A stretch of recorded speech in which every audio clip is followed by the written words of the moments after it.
Hello students, कैसे हैं आप सभी। आई होप कि आप सभी बहुत अच्छे होंगे और अपनी एग्ज़ाम की तैयारी में लगे हुए होंगे। So after a long time I haven't see to all of you. कई दिनों के बाद जो है आज मैं इस वीडियो लेक्चर को बना रहा हूँ because of some busy schedule. So देखिए दोस्तों, आज का हमारा लेक्चर हम शुरुआत करते हैं। देखिए हम क्लास 8 के वीडियो लेक्चर कवर कर रहे हैं, जिसमें हम चैप्टर नंबर 7 हिस्ट्री का पोर्शन कवर कर रहे हैं, जिसमें कि आज हम जानने वाले हैं किसके बारे में, भारतीय गणतंत्र की स्थापना के बारे में। सो आप सभी आई थिंक तैयार होंगे इस लेक्चर को अटेंड करने के लिए। So let's continue the lecture without talking any more. देखिए दोस्तों, एक्चुअली क्या होता है, सेकेंड वर्ल्ड वॉर के समाप्त होने के बाद इंग्लैंड ये समझ चुका था कि भारत में उसका राज्य अब नहीं चलने वाला। क्यों नहीं चलने वाला, देखिए इसके पीछे की बैकग्राउंड समझिए आप। 1914 के बाद से जब फर्स्ट वर्ल्ड वॉर हो रही थी ना, तब गांधी जी की भारत में एंट्री हो चुकी थी। तब गांधी जी जो थे वो इंग्लैंड में पढ़ाई करके आए हुए थे, तो उनको ऐसा लगता था कि इंग्लैंड की जो शासन व्यवस्था है वो काफ़ी अच्छी है, तो इंग्लैंड हमारी मदद करेगी, ना कि हमारा नुकसान करेगी। जब अंग्रेज़ों ने गांधी जी से कहा कि आप घर घर जाइए और लोगों को बोलिए कि वो हमारी फर्स्ट वर्ल्ड वॉर में यानी प्रथम विश्व युद्ध में हमारी सहायता करें, अगर वो हमारी सहायता करते हैं तो हो सकता है हम आपके देश को आज़ाद कर दें। तो गांधी जी को ये बात अपीलिंग लगी, तो उन्होंने क्या करा कि घर घर जा कर के इन्होंने लोगों से फरियाद करना शुरू कर दिया। कहा कि आप सभी अंग्रेज़ों की सहायता कीजिए, अगर आप सभी अंग्रेज़ों की सहायता करते हैं तो ऐसी स्थिति में हो सकता है कि ब्रिटिश हुकूमत आपको आज़ादी दे दे। तो why not we should help to the britishers, तो हमको ब्रिटिशर्स का हेल्प क्यों नहीं करना चाहिए, we should help to the britishers. लोग सोचते हैं अगर गांधी जी बोल रहे तो हो सकता है बातों में दम होगा, तो चलो अच्छा चलते हैं और इन अंग्रेजों की सहायता करते हैं। और भारत से कई सारे सैन्य व्यवस्था, कई सारे सैनिक ने अंग्रेजों की सहायता करी इस युद्ध में, और घर घर जा कर के गांधी जी ने उनके लिए चंदे इकट्ठे करे और उनको चंदे प्रदान किए। लेकिन बाद में जब इनका प्रथम विश्व युद्ध समाप्त हो गया, गांधी जी उनके पास गए और कहा आपने तो कहा था कि आप हमें आज़ादी देंगे, या आज़ादी भी नहीं दिए तो उसके बदले में हमें संवैधानिक सुधार तो देंगे ना, मतलब हमारे लोगों को तंग तो नहीं करेंगे आप, तो क्या आप ऐसा कर रहे हैं। अंग्रेजों ने कहा हमने ऐसा कब कहा था, आपको गलतफहमी हुई है। और फिर गांधी जी कहने लगे कि आपने हमें लॉलीपॉप पकड़ा दिया। इसी बात से लोग बाग परेशान हो गए और गांधी जी को अंग्रेजों का सर्जेंट की उपाधि दे दी दोस्तों। मतलब क्या कि उनको कहा कि आप अंग्रेजों के चमचे हो, ऐसा बुरा भला कहा गया गांधी जी को। उसके बाद से तो भारत के सभी नागरिक सजग हो गए, सभी जागरूक हो गए, और यहाँ तक कि गांधी जी को भी जागरूकता आ गई। उन्होंने कहा जब सेकेंड वर्ल्ड वॉर, इसीलिए यहाँ पे ये वाक्य कहा गया है कि सेकेंड वर्ल्ड वॉर के बाद इंग्लैंड भी समझ गया था कि भैया अब ज़्यादा दिन हम भारत में नहीं रहेंगे, क्योंकि सेकेंड वर्ल्ड वॉर के टाइम पे क्रिप्स मिशन भारत आया। ओके, अब क्रिप्स मिशन जब भारत आती है तो इसने कहा भारतीयों को और गांधी जी को कि आप हमें वर्ल्ड वॉर 2 में जो है सहायता प्रदान कीजिए, अगर आप हमें सहायता प्रदान करते हैं तो हम आपको आज़ाद कर देंगे। गांधी जी ने कहा मामू समझ रखे हो कि हमको, एक बार हमको लॉलीपॉप पकड़ा दिया था तो हम मान गए, लेकिन दोबारा थोड़ी ना ऐसे करेंगे। आप तो हमें ऐसे बैंक का चेक दे रहे हो जो कि बैंक ही समाप्त होने वाली है, मतलब कहा कि आपकी सत्ता तो वैसे भी जाने वाली है, अगर हम आपकी मदद नहीं करेंगे तो वैसे भी आपकी सत्ता जाने वाली है, क्योंकि आप तो वर्ल्ड वॉर 2 में हार रहे हो बुरी तरीके से। ओके, तो जब ऐसा कहा गांधी जी ने, तब अंग्रेजों को समझ में आ गया कि भैया अब सेकेंड वर्ल्ड वॉर तो ख़त्म, लेकिन अब भारत के लोग हमारी मदद नहीं करेंगे। और उस समय जो तत्कालिक प्रधानमंत्री थे इटली, कहाँ के प्रधानमंत्री थे दोस्तों, ये ब्रिटेन के प्रधानमंत्री थे। तो इटली को 1946 में इन्होंने घोषणा करना पड़ा कि वे जल्दी ही भारत छोड़ना चाहते हैं। क्यों ऐसा कहा, इसका कारण मैं आपको बता देता हूँ। क्योंकि इंग्लैंड में, जो कि देखिए यहाँ पे आपके बुक में उतना डिटेल से नहीं बताया होगा, कि इंग्लैंड की अगर आप बात करते हैं तो वहाँ पे 2 इंपॉर्टेंट पार्टी थी। एक तो थी अंग्रेजों की कंजर्वेटिव पार्टी, ओके, और दूसरी थी कौन सी पार्टी, वहाँ एक लेबर पार्टी थी दोस्तों।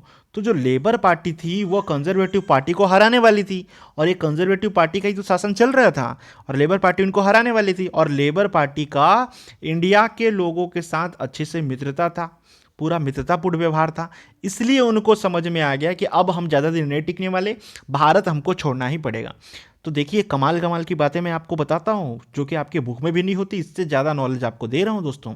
तो आप भी इसका फ़ायदा उठाएं और ज़्यादा से ज़्यादा हमारे चैनल को सब्सक्राइब करें और अपने दोस्तों को भी बोलें कि हमारे इस चैनल को सब्सक्राइब करें, तभी तो मैं आपको और अच्छे वीडियोस प्रोवाइड कराऊंगा दोस्तों। और अच्छे अच्छे कमेंट करके बताएं कि आपको हमारा लेक्चर कैसा लगा। ओके, सो इसी के साथ हम इस लेक्चर को आगे कंटिन्यू करते हैं। देखिए फिर क्या हुआ, उन्होंने सत्ता का हस्तांतरण के संबंध में भारतीय नेताओं से बात किया, कहा कि क्या आप संभाल पाओगे ना इंडिया को अगर हम इंडिया से चले गए। उन्होंने अपने कैबिनेट के 3 मंत्रियों को अंतरिम सरकार बनाने के लिए, मतलब लास्ट गवर्नमेंट के रूप में रखने के लिए, क्योंकि ये अंतरिम सरकार का मतलब यह है दोस्तों कि ये सरकार रहेगी एक, तो ये जब भारत के नागरिक जब पूरा सरकार संभाल लेंगे उसके बाद ये यहाँ से चली जाएगी, ये इनका गंतव्य था।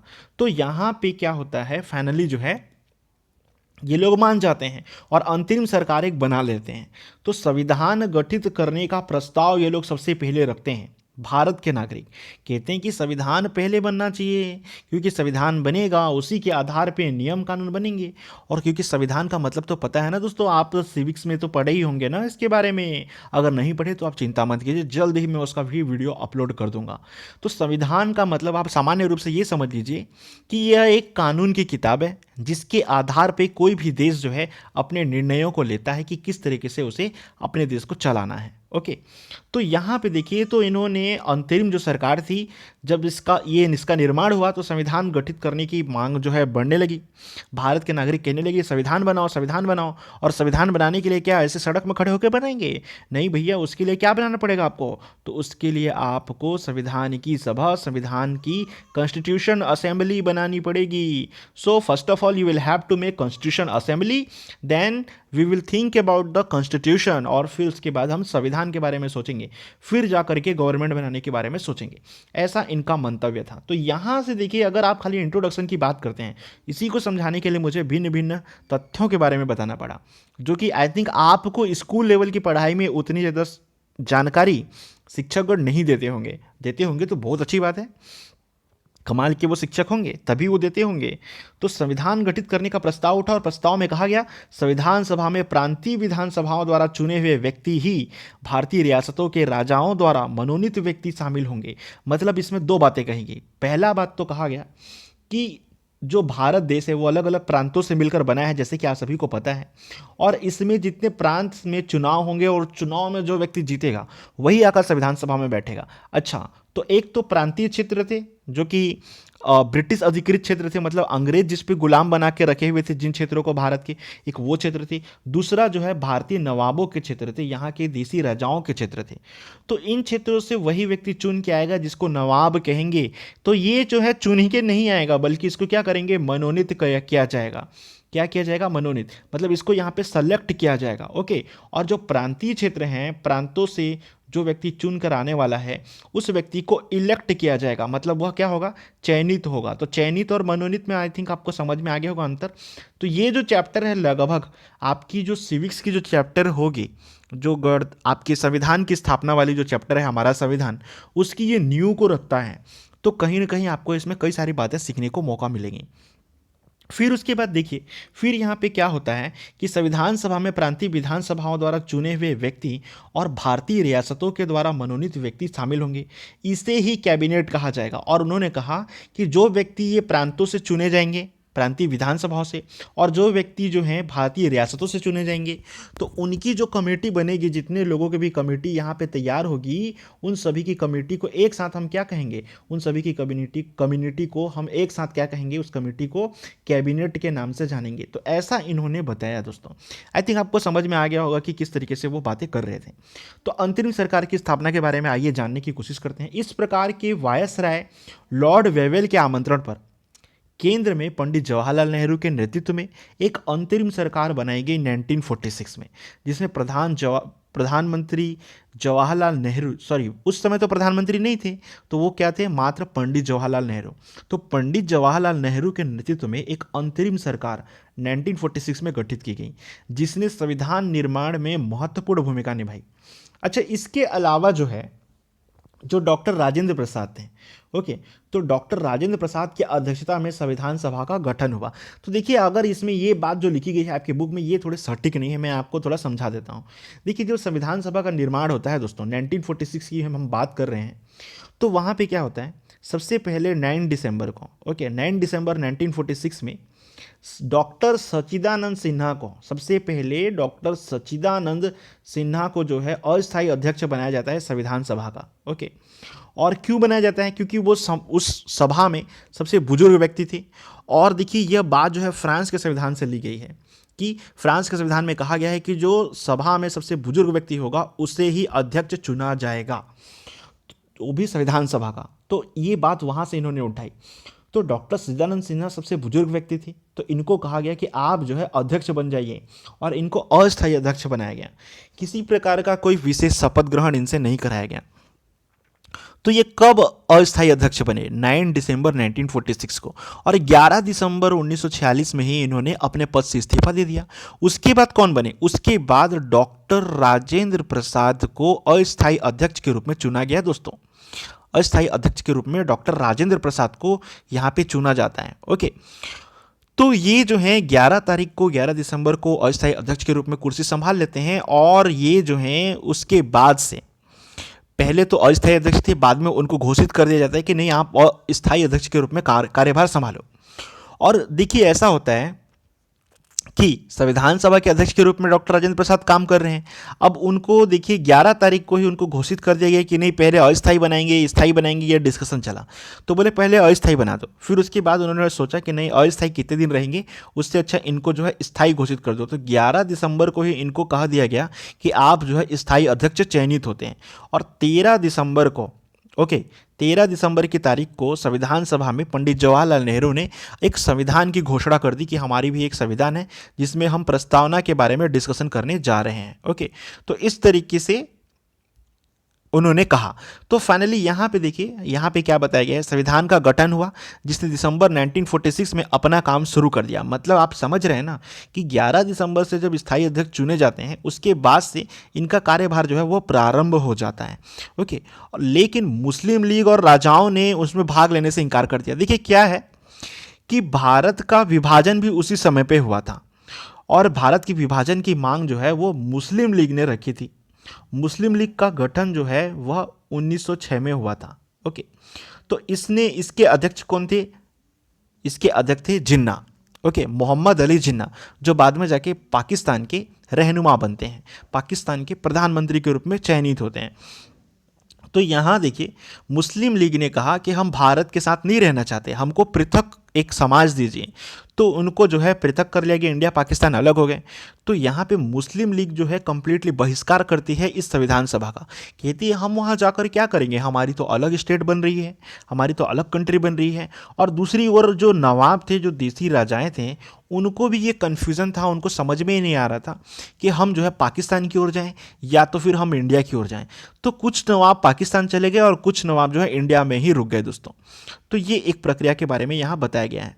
अच्छा, लीग द्वारा पाकिस्तान की मांग जो की गई, जिसके बारे में मैं बता रहा था, तो इन्होंने क्या किया कि देखिए, मुस्लिम लीग जो है, जो मोहम्मद अली जिन्ना है, इन्होंने कहा कि आप हमें प्रधानमंत्री बना दो, तब हम भारत पाकिस्तान अलग होने की मांग नहीं रखेंगे।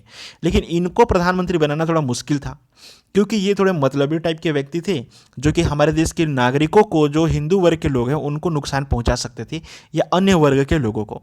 ये केवल मुस्लिम वर्ग के लोगों को ही आगे बढ़ाना चाहते थे।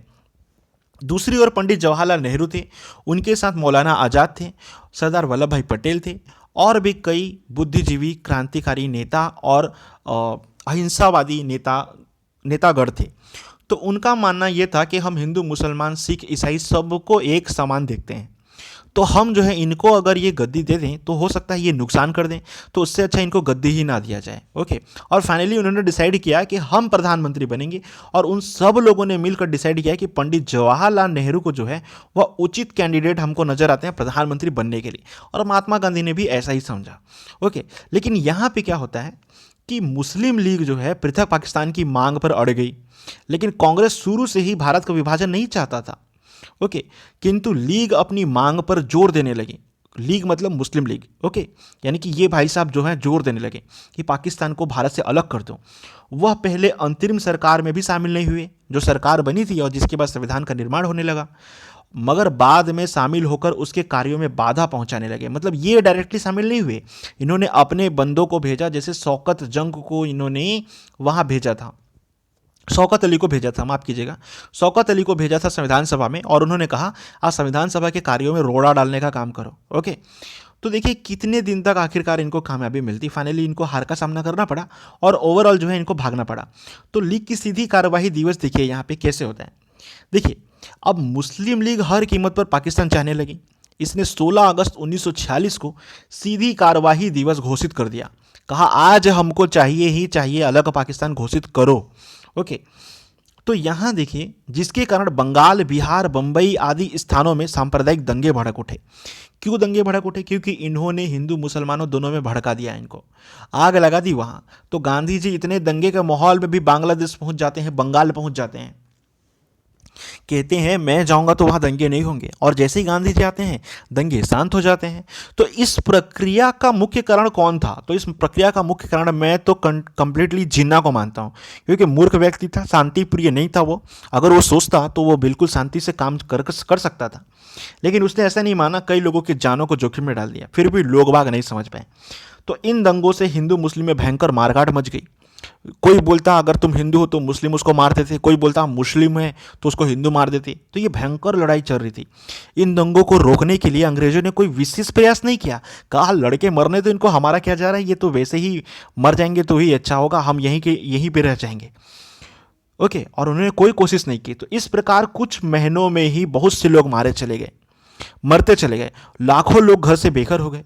परंतु इस समय छत्तीसगढ़ में किसी प्रकार का कोई दंगा फसाद नहीं हुआ था। इसके लिए मैं आप सभी को बधाई देना चाहता हूं, क्योंकि आप सभी छत्तीसगढ़ के वासी हैं।